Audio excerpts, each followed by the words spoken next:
Welcome to Career Crossroads Uncorked, a series of member chats inspired by good drinks and current talent acquisition trends. Your hosts, Hoyt and Gerry Crispin, break down today's recruiting headlines while reviewing a select beverage of choice with industry leaders and influencers. Join us for a drink and conversation.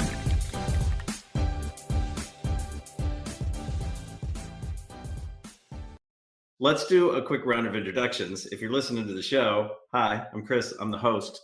And we've got Gerry Crispin over here. Gerry, you're not a co-host. What would you be? Would you just be the godfather of funk on the podcast? Well, pretty soon I'll be Santa Claus, but we're good. That's okay. That's back to the burn. And then, Loren, why don't you give us an introduction of yourself and what you're up to lately? Sure, happy to. So hello, everyone who's joining. And of course, hello, Chris and Gerry. Good to be here. So my name is Loren Bunche, and I recently joined the Endeavor company. Happy to share what that is, as their SVP of Global Recruiting based here in New York. If there was ever a house of brands, it's got to be Endeavor. Oh, yeah. Yeah, quite a few. Do you know how many brand like total yet? I know you're a shiny penny over there. Your brand's big. Counted up to, I think, 7 or 8. Man, yeah. They got quite a lot going on, and one of them. So, do I know this right? One of them's the cage fighting folks. They got some UFC. UFC. Yep. Yeah. UFC, which is based out of Las Vegas. Yeah, I think that's great. You get in here and fill out that application, and Lord, what are we drinking today on the Uncorked episode? Yes, so I actually have to uncork mine because I was literally in typical recruiter fashion, running from writing a weekly update to T-minus 2 minutes to start. So what we're drinking today is a Joseph Phelps Pinot Noir. This is one of my favorites. I have many. And Gerry, I'm assuming you know this one. Am I correct? Easily. I think Gerry's on a little bit of a delay. He's in a different location today, so I managed to get Joseph Phelps Cabernet. Couldn't find the Pinot Noir. I managed to almost have a disaster, but I did manage to save it. So I'm excited about it. I am uncorked now and ready to pour. But Gerry, I have a fancy glass that I will be drinking from. This was a gift from Gerry last Christmas, I think. So yeah, it's beautiful. It's empty, but it is a beautiful glass. The cab is my favorite in the winter months. Yeah, I do like. I will tell you, I have started drinking more Pinots. Trevor Voss, who is a friend of ours in Australia, who you may know from the Australasian events that he has done, or he's got a great newsletter that they put out pretty frequently. Really nice guy. I was just talking to him the other day in email back and forth, and we used to both be big cab drinkers, but now we're both drinking Pinots. And I don't know if that's me too. Yeah, I'm with you. I followed that trend, but it's been a couple years. I love cabs and I love Pinots, but Pinots are just lighter, of course. And oh yeah, cabs used to be the only way I would go, strangely enough. But now I'm a Pinot guy. Let me throw another one at you, which is hard to find, but the Joseph Phelps Syrah. All right. When they release it, they don't release a lot of it, and my husband's in charge of keeping track of when it comes out and ordering some. And I'll just say this, we don't have any in the house, and it's not because we drink it. So. Oh, all right. In demand, is that what's going on? Well, I don't know if he's doing his job. Oh, all right. Well, initially I thought you were going to tie it to somehow it's his employment on some level because you were like, no. He's in charge of it. And I'm like, oh, do we have a wine guy? Do we have a wine guy? Do we have a contact? No, but he works for Workday. So I guess that's relevant. Okay. That is sort of relevant. Well, cheers. Well, cheers. Cheers to you. So while we consume this wonderful, wonderful beverage of the gods, Loren, what have you been up to? I know you're starting a new gig, but what's new for you? What's been going on? Yeah, so the last couple of weeks, I just started this job at the end of June, so that's really where my focus has been these last couple of weeks, and I'm just really excited about it.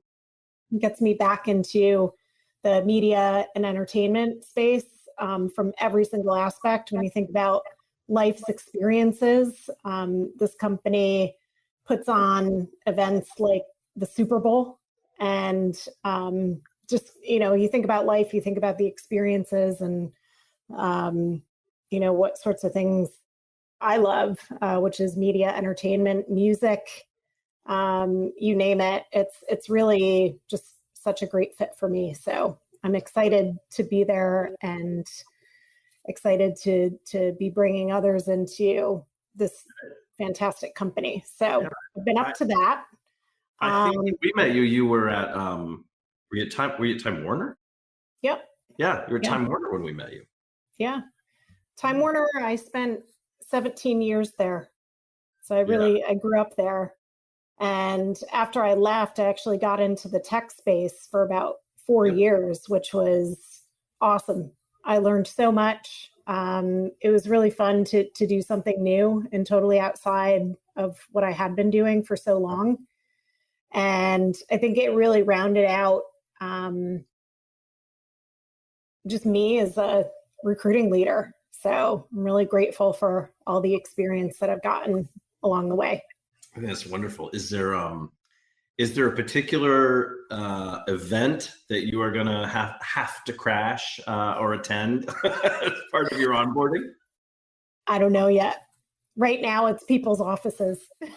Are you guys back to the workplace? Is it a hybrid? We are. Yeah. Back? How does that work? Yeah. This week I was in Monday through Thursday, and I worked from home today. And for me, first week, it was really tough. Get back on the train, get back on a schedule, get back to real clothes, and try to make that all work.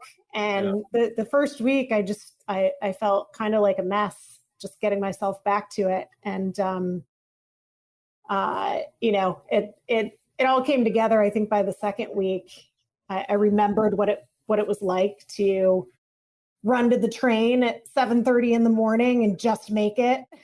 Yeah, winded, sitting down, right? Yeah, hoping the Wi-Fi on the train works. Yeah. So it's been really good. And what also is very apparent just a couple weeks in is how much easier it is for me personally to meet people and build relationships in the office.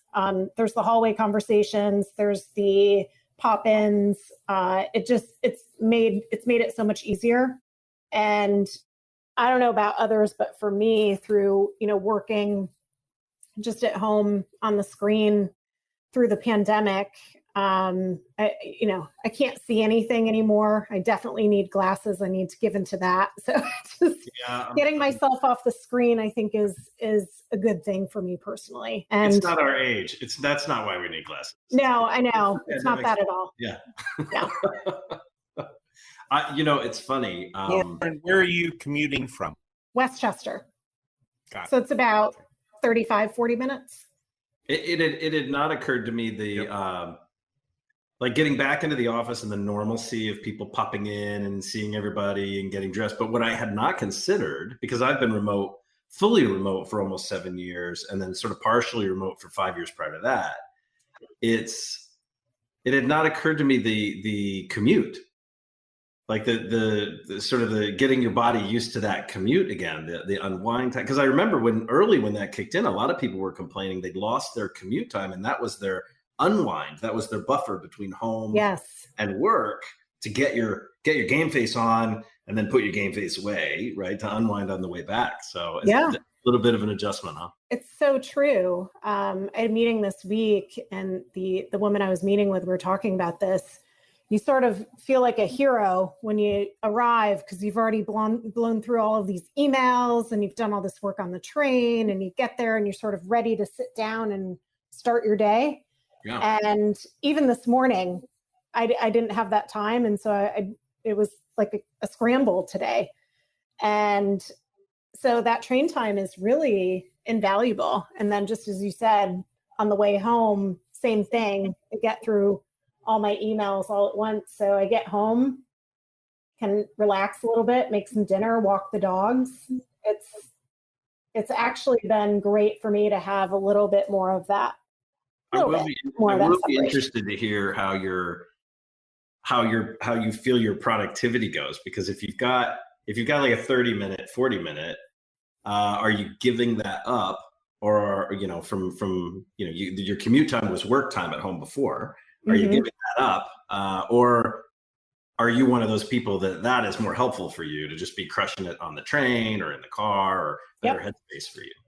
Yeah, and the big difference for me personally, just in a couple weeks, has been all the people I can grab for 5 minutes. I don't need a 30-minute video meeting. I need 5 minutes for a question or to get something out or get something asked.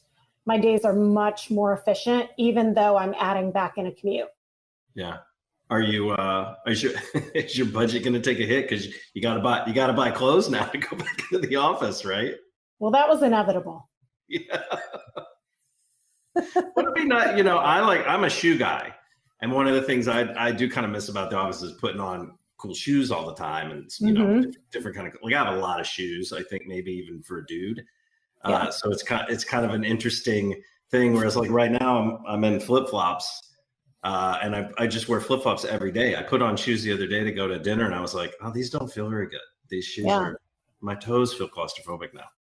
Yeah, but here's the other thing. And I noticed that this just by being back in the city, you of course observe what people are wearing, and dress has just totally changed. You don't see any suits. You might see a blazer. Most of the shoes that I see are nice leather sneakers, nice comfortable shoes. You do not see heels. You see a lot of sneakers. Oh no, are heels going away? Yes. Oh no. They're gone, Chris. Oh no. That's how far removed I am. Way out in the country working Except remote. For special events and maybe if you have a driving commute. But if you're walking around New York, you don't see any heels. Well, so let me ask you, outside of the fashion selections, is there anything you think you're going to try to tackle first? I mean, obviously you're going to have a ramp up period. You're going to have to, get acclimated to the culture there. But can you think of anything you think you've got on the agenda you really want to hit first yet? Oh yeah, I have 6 things. So I sent this out 2 weeks ago. So it's meeting the team and meeting partners, peers, spending time as a group and one-on-one with everyone that I'm going to work with. Number 2, and these are in no particular order, but number 2, meeting as many clients and business leaders as I can. Sooner is better than later, because we can create our strategy based on what we learn from the business. So that's going to be really important. Getting my arms around the data, the numbers operationally. Where are we? And looking at process, which we've already started, looking at systems and how we leverage our systems and how everybody on the team leverages the system. So that'll be a big thing. How we integrate diversity through every step of the way in our recruiting process, but just in what we do as a global team. What am I missing? That's 1, 2, 3, 4. We have a number of open roles on the team. So getting us to full staff. I've got a team in total of probably close to 45. Oh, wow. So we've got a handful of openings that we've yet to get through. Okay. And then there's one I'm missing. Those will appear on cxr.works/jobs soon. So all of your recruiting jobs will show up there. We'll see if we can help you with that. Yeah, but I sort of made the comment earlier, and you're no stranger to it, that struggle of a house of brands and a branded house. Mhm. Are you anticipating sort of the same challenge there? Because you're no stranger to that either. Big brands, lots of JVs or partly these different partnerships, that kind of thing. Yeah. So do you anticipate that? Is the recruiting team structured that way by brand? How does it work there? Yes. So we're aligned by business. And so that's one of my early goals, which is how we interconnect as a team. Because if you're aligned to your business leader and your HR partners, how do you then connect across the team? And if you're working on marketing over here and your peer group is working on marketing over here, how do I make sure that you have the tools that you need to share the leads and create an experience? Interesting. And a team of roughly 50, that's going to be no small task initially. No. Yeah. Very cool. How's your wine going? That's exciting. I get talking and I forget it's here, which I think that's one what of I'm those here for. social things I need to bring back into my life. Yeah. Well, you know what we've done? Jerry and I were laughing about this the other day. What we've noticed is, you're going to go into a restaurant if you haven't already, and you're going to get a wine poured, and you're going to look at it and be like, "Is the server mad at me? Like, why aren't they filling the glass up?" You're getting a real pour, but you've been at home doing these COVID pours, for 2 years, where it's like, I sat down on the couch the other day, and I think I had a wine, and it was up to here. And my partner, she looked at me and she goes, "What a pour!" And I said, "It's just saving me a trip, so I don't have to get up." Wow. I think she was more mad I didn't fill hers up as much as I filled my You own. sound like my better half here. Those are his pours, and he says the same thing. I don't have to get back up if it's that high. Yeah. But isn't it supposed to breathe? I mean, Gerry, you're the wine expert. What do you think? What's the right size pour? It shouldn't be more than 4 or 5 ounces. It really shouldn't. And yes, it's easy to, especially if you've got a bigger glass, it's easy to go, halfway up. So what if The key here is to keep the bottle nearby. Gerry always has a solution. What if my glass is bigger? Is it a ratio to the glass, or is it truly just so many ounces? Couldn't I just get one of those big glasses and fill that up? Because she's got to breathe, right? Surface area. Surface area. Wine snobs everywhere are just dying. So, Chris, what he's basically saying is you're doing it wrong. I don't know. It feels right.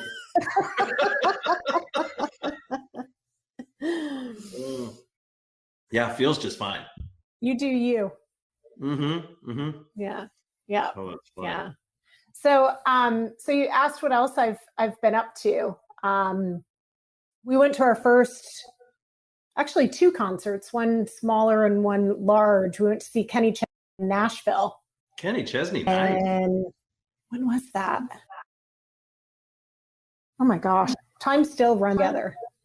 Was it when I called you? I was in Southern California, and I remember, this is going to sound terrible, I remember sitting poolside, and I actually had a whiskey, and I rang you up, and we were talking about a project that we were going to maybe take off. No, that was the Brothers Osborne show. Okay. I knew I remembered there was something there. That was at our local theater. And it wasn't that small. It was just local. And we traveled for the other one, but they were amazing. And you're a big live music fan? Yes. So we're going to pull you into Austin then soon, right? Yes. I need to get there. For sure. Austin is the new Career Crossroads headquarters. Yeah. Well, I don't want to say this too loudly because I don't want to ruin my chances, but for those who are on the Ticketmaster verified mailing list, Bruce Springsteen has just announced his tour for 2023. Ooh, I'd like to see the boss. I have never seen Springsteen in concert. Have you? No. I have. But I've been waiting. You've seen him, Gerry? Yeah. I saw him down in Atlantic City. Very cool. Very cool. Yeah. Let's see. Last concert. Okay, so your last concert was Kenny Chesney. Yep. Let's see. Last concert. My last concert would have been Camp at the Stubbs. I think it's called Stubbs. The barbecue. It's like a barbecue concert venue. I think here in downtown Austin. Oh, cool. We use Stubbs for a barbecue. I think that's right. I'm going to get crucified by Austinites, but yeah, I'm pretty sure that's right. And then Gerry, what about you? What's your last live concert? Oh my God. I The mean, Burn doesn't count. Nothing at the Burn counts. I didn't go to many of the concerts at the Burn. They're crazy. So, and they lasted until 6 in the morning. No, I think of my first concert in Brooklyn, and the headliner was a guy named Jackie Wilson, and the opening act was Little Stevie Wonder. Wow. 11 years old, singing Fingertips, and it just blew the audience away. And I wasn't a hell of a lot older than he was at the time, so it was pretty cool. Oh man, that's a really good one. But I'm not a concert goer. I really don't at this point. No, that it's a little bit too much for me. So here's my challenge with I'm with you, Gerry. I need a chair at a concert. I am of a certain age. I do not need to be standing the whole time anymore, especially because the main act doesn't come out till well after like 10 o'clock usually, and it started at 7. So you've been listening to a bunch of people you've never heard of. But I need a chair to sit down in. Yeah, is it just? I mean, I go. Depends on where I am. Fly in the Family Stoned. I go, and Frank Sinatra, Dean Martin, and Sammy Davis Jr. Wow. Singing together, and they're all pretty much gone. So you can tell that was a while ago. Oh man, that's amazing. But those are kind of iconic stuff, so it's kind of cool. Yeah. For sure. Are you so Loren? Are you a stander or a sitter at the concert? I'm a stander the whole time. Yeah. Oh, it's like you're in unless I'm at Madison Square Garden, then I'll sit there. But like this last show, I didn't sit once. Oh man, at Kenny Chesney, you didn't sit down for any of it. No. Did you have a chair? I had a chair. Oh man. Well, good. And we're on the end of the row, which I got major points for because I booked these tickets 3 years ago, and it was postponed, so I couldn't even remember what seats I picked. And oh gosh, so we're as close as you could get with a chair, but I didn't use the chair. I like the chair as an out, though. You've got to clear. If I get a little, I can sit down. That's fine. We saw Matt Kearney a few months ago at City Limits downtown, and that was fantastic. And we sat on that second section up, if you're familiar with it. So you got great chairs, great view. There's not a bad place in the house. Nice, wonderful concert. But I enjoyed sitting the whole time. I might be a curmudgeon maybe for concerts. I love them, but I need a chair. That's all right. That's your vibe. Yeah. My vibe is chair vibe. Oh, you're sitting and enjoying the show. There's nothing wrong with that. That's true. I'm not yelling at anybody to get off my lawn though, so that's fine. Which one do you have coming up? I know you don't want to jinx yourself for the boss, but is there something else you got booked?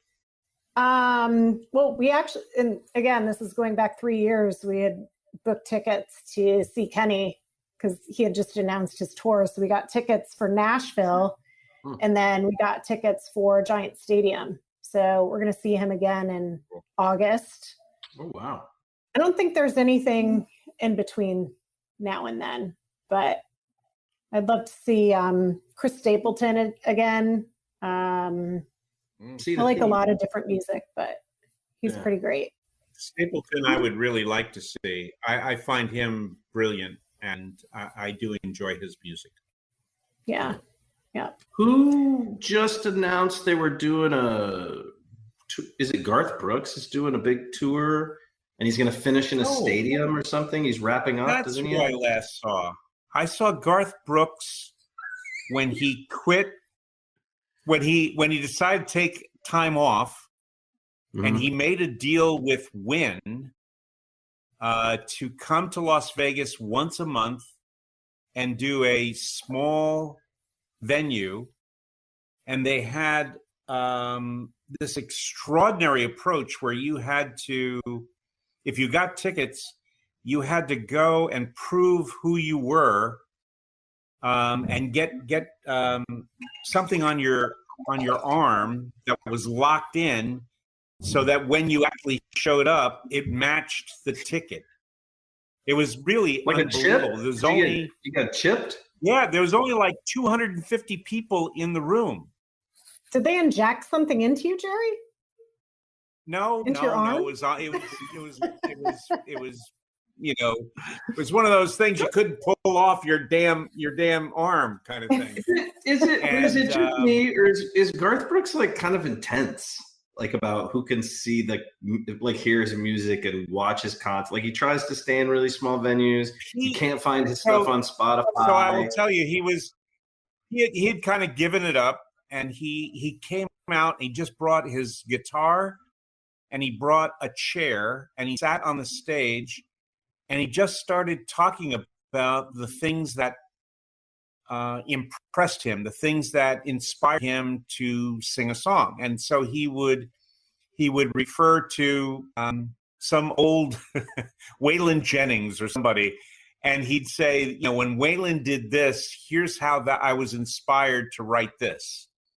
And so he would play a few lines from what Waylon Jennings did, and then he played a riff with one of the things that he did.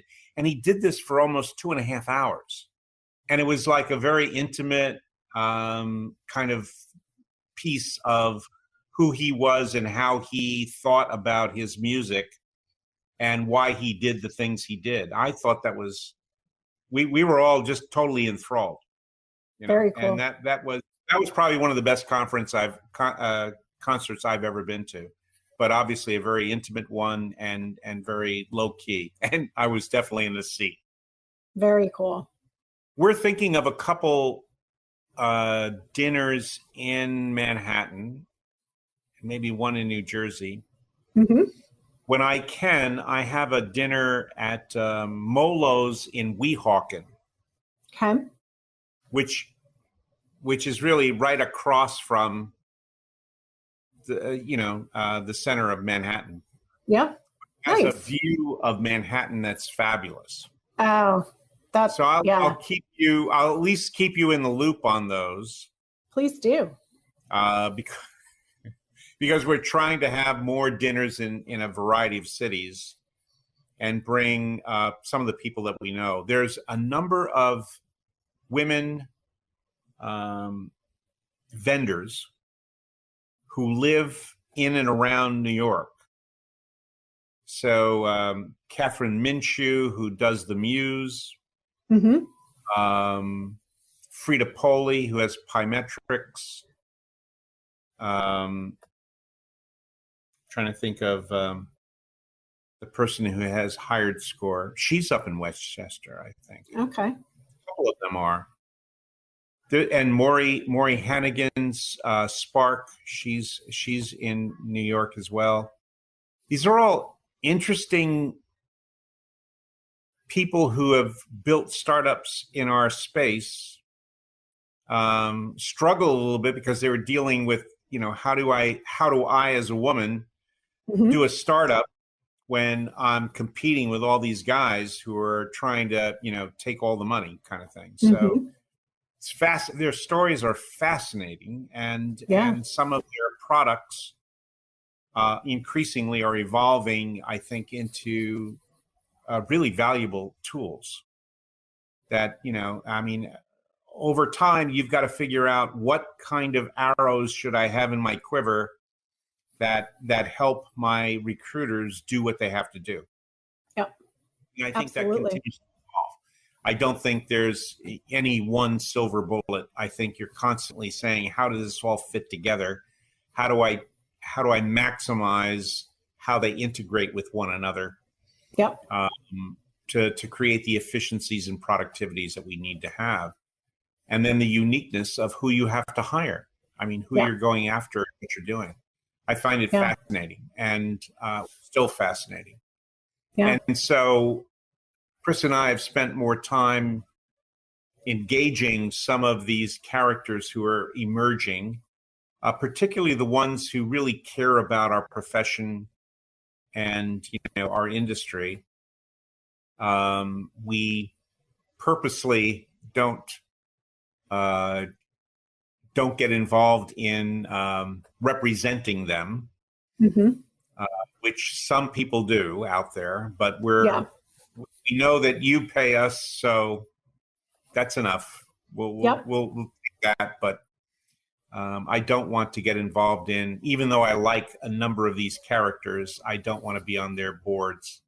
I think it creates a conflict of interest.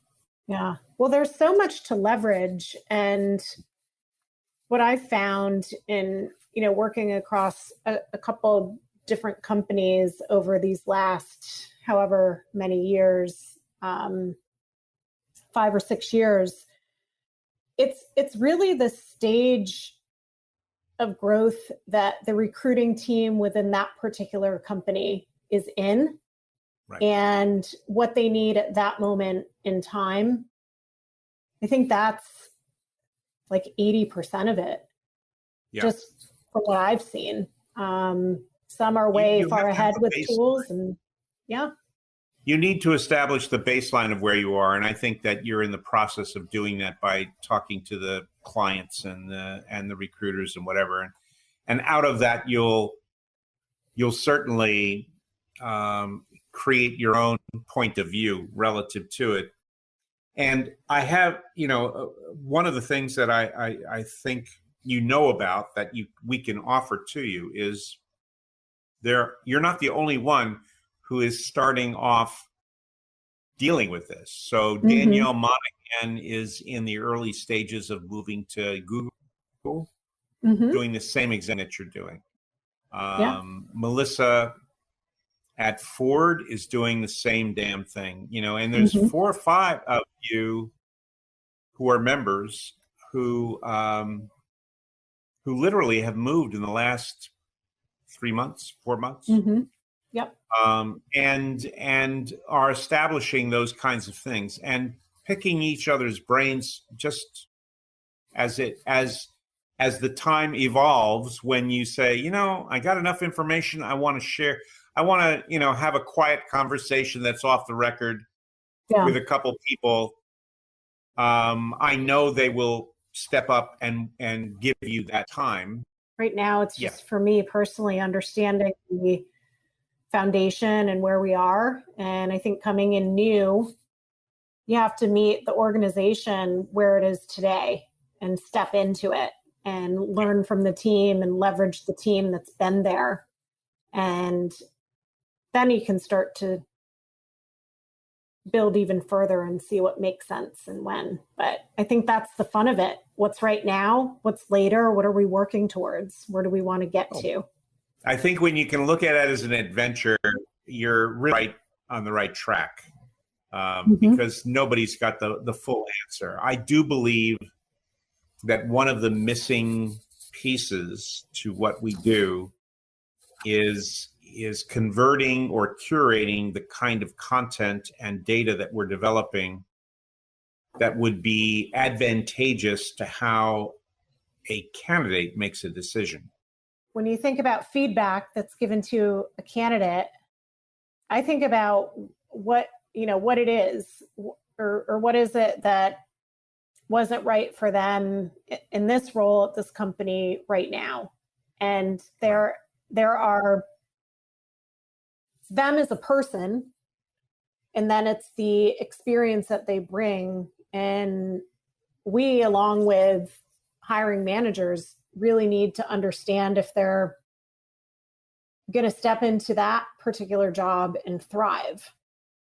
Right. And if they're not, then they're not the answer. But to be able to provide someone with feedback that helps them, sometimes it's not about what they can do. It's about finding that right spot for them that really makes them sync up. Right. And for recruiters who have a real network of people that they're in touch with for years and years and years, they're always there. And then as you have these jobs that open up, you're thinking about them, and then when it's right. And those are the best finds. I see my job as a recruiter to also be thinking about, where else people could fit. And if I've got a network of peers who do what I do, how are we helping them? Because look, you're going to be on a call anyway. Why not make it worthwhile for everybody? And there's nothing worse, for a candidate than to hear a recruiter checking through the box. Like, get energized, get engaged, learn about them. And then if you don't have something, who does in your network? The talent market is so tight right now. I think we can help people make this process a bit less painful. So I think we're at a point where we are getting our act together from an employer point of view, and seriously beginning to try to understand how the experience of the candidate themselves. I think one of my fantasies, Loren, is I would love someday that we could randomly survey 100 job seekers and about the recruiting processes that they're going through, and have them say, for the most part, it's been fair, it's been helpful. I've enjoyed this experience of trying to find a new job. It is frustrating on occasion because I don't win all the jobs, but the people that I've been talking to, regardless of whether I get the job or not, have been helpful and supportive of, my goals. And if we ever get to that point, then I think we can be pretty proud of our profession and industry. We're not there yet, and I don't know if we're going to get there by the time I'm gone. But I have to say, it's a noble goal. And whether we do it individually as part of our work in a given employer, but I also think we have a responsibility to think more broadly from our employer to what we can do as an industry together. Yep. And so one of the things that Chris and I are trying to work on is how do we build a collective voice of our industry to influence some of the practices so that we kind of raise the bar a little bit. Yeah. Yeah. It's worthwhile. Mm-hmm. It's not boring, that's for sure. No, it has not been. Well, Loren, it's really good to see you. So I'm super excited to see you in person. Are you going to make it in October to our live leadership meeting? Where is it? It is in Chicago. Okay. It's possible. Okay. All right. I think you both are aware we Endeavor will be signing up as soon as I complete that form as one of the newest members. So we are eager and excited to do so. And then once I've done that, I can see the locations of the meetings. October will be a little bit, we're doing something a little bit different for the leaders. So it's going to be kind of fun. Little bit more. Well, what is it, Chris? A little bit wellness meets meeting. So I don't want to give too much away. But yoga? Yeah. Where is it? That'll tell me everything I need to know. There may be an opportunity hosting? To do yoga. Nobody's hosting. We're doing it at a retreat. Yeah, so it'll be fun. Different, a little different. We thought we'd shake things up. Yeah, it was an excellent teaser, so I'll be looking into that for sure. But that's it. You had me at leadership meeting. Yeah, it's I do think we're going to have a good turnout for that. A lot of really interesting characters who are, running TA, who by and large just want to have an engagement with peers, about where it's been. It's been a 2-year hiatus kind of thing for most. Almost 3. I think it'll be an interesting conversation for sure. Well, I think it's worth calling out. So so obviously Gerry will be here in Austin next week. So we're gonna do a little dinner, and we sent it out. We actually have people driving hours to come to the dinner, which is fat. They are that. I think people are just that hungry, no pun intended, but to sit down with friends and colleagues and just talk. And I just think that's incredible. There's no way 3-4 years ago I would have driven just to go to a dinner and turn around. Sure, you would. There's just no. But I mean, well, it depends, I guess. And we've talked about doing that, and I mentioned it with Loren that we were thinking about at some point New York. And in addition to the members that we have in New York, we also have a number of talent solutions community folks, most of whom are women, who are heading up really interesting technology organizations there. And so it could be a really interesting evening of conversation for sure. Oh, yeah. We did, I will never forget, we did a dinner in New York where we had 5? Yep. Was it 5 women CEOs, founders, at the table? And it's the first time I ever thought, oh my God, I wish I just had like a YouTube camera crew here, because the conversation was so amazing. To just I think this is what Gerry was talking about. Is that the same dinner, Gerry? Am I doing a repeat? Sorry. No. Well, no, we did it. We did it years ago, about 5 years ago. This dinner with women who are HR tech founders. We were blown away because of the issues they shared. They were sharing with each other as if the 2 white guys were not, there. And it was an education for me on some of the issues that they faced into and had to solve that I would never have imagined. And I was just blown away by it. And I'm thinking, wow. And that's 5 years ago. And we're thinking, how do you become more of an ally for people who have great ideas, fully committed to doing good things, but fundamentally have challenges that are just stupid. Some of the challenges are just not challenges we should have. Mm-hmm. And how do you help them overcome those? So it's kind of a fascinating issue, and it's still a struggle. There is a strong, I think, hunger to move faster than we have considered in the past.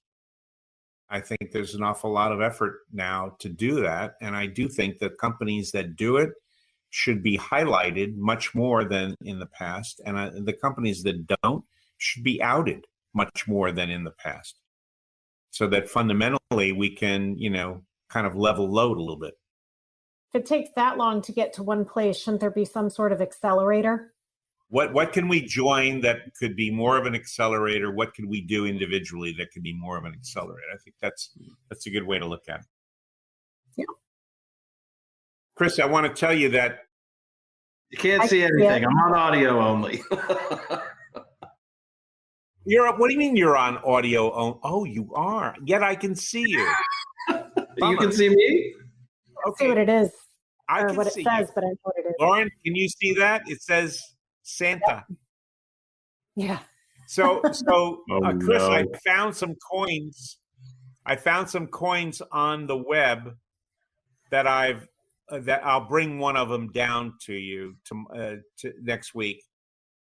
But I know we're getting some coins ready for Burning Man, and I just wanted to tell you that I've found a couple coins that are Santa's coins to give away. Oh no, sexy Santa! Oh yeah. All right. Could be dangerous. I'm looking forward to it. Do I have to call you Santa Claus when we're at the burn? I don't think. No, that's okay. You can call me whatever you want. Do you need like a code name at Burning Man? Is that what? That's my code name is Santa.